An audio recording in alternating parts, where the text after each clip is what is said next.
দিদা, কালকে আপনার একটা ভিডিও দেখলাম, সেটা হচ্ছে তেল ছাড়া একটা সবজি রান্না। তাই ভাবলাম এটা আমিও প্রচেষ্টা করি না কেন।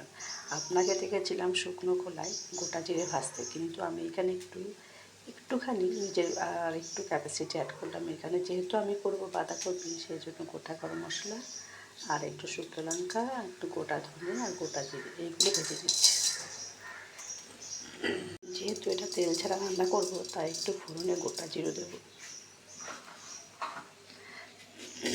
কিন্তু জিরেটা একটু এর মধ্যে কালো জিরেও অ্যাড করে দিলাম। জিরেটা একটুখানি ভাজা হয়ে যখন একটু স্মেল আসবে ততক্ষণ পর্যন্ত একটু ওয়েট করতে হবে। আর এইখানে আমার হচ্ছে লাউয়ের খোসা আর আলুর খোসা ভাজা।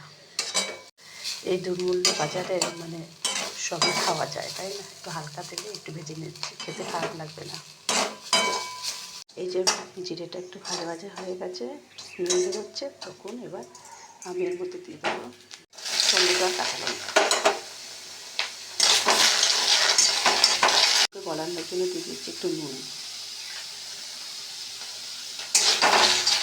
যেহেতু রান্নাটা বাঁধাকপি, তাই নিরামিষভাবে, তো ওই জন্য একটু আদা বাটাও দিয়ে দিচ্ছি এর মধ্যে।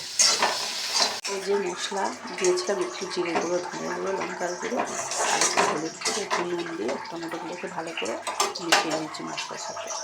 এইবার যেহেতু তেল দেবো না, তো আলুটা একটু সেদ্ধ করে নিয়েছিলাম, এবার মশলার সাথে আলুটাকে ভালো করে মিশিয়ে নেব। যেহেতু সম্পূর্ণ তেল ছাড়া, ওই জন্য এক ফোঁটাও কিন্তু তেল দেয়নি, প্রথম থেকে দেখাচ্ছেন আপনারা। এটা প্রথমবার করছি, জানি না নিশ্চয়ই ভালো হবে। আলু মশলার সাথে ভালো করে করে নিয়েছি। এবার দেখুন কত সুন্দর লাগছে। এবার বাঁধাকপিগুলো দিয়ে দিচ্ছি। এই দেখুন কত সুন্দর রান্নাটা হচ্ছে। কেউ বলবে যেটা তেল ছাড়া। আর একটু চিনি দিয়ে দিচ্ছি, এটা স্বাদ বদলের জন্য দিলাম, স্বাদের জন্য। আর একটু নুন। দেখুন এটা হয়ে গেছে বাঁধাকপিটা। এবার যে ভেজে রাখা যে মশলা, সেটা দিয়ে দেবো এর মধ্যে। দেখুন তেল ছাড়া সম্পূর্ণ রান্নাটা হয়ে গেছে। কেউ বলবে এটা তেল ছাড়া হয়েছে, কালারটা সাদা সাদা আছে ঠিকই, কারণ বাঁধাকপি তো একটু সাদা সাদা ভালো লাগে। আর আপনাদের এই তেল ছাড়া ভিডিওটা কেমন লাগলো জানাতে ভুলবেন না। খেয়ে কেউ বলবে না যে এটা তেল ছাড়া হয়েছে, স্বাদ কিন্তু সেই রকমই হয়েছে। তো চলুন বন্ধুরা, টাটা, সবাই ভালো থাকবেন, সুস্থ থাকবেন, টাটা।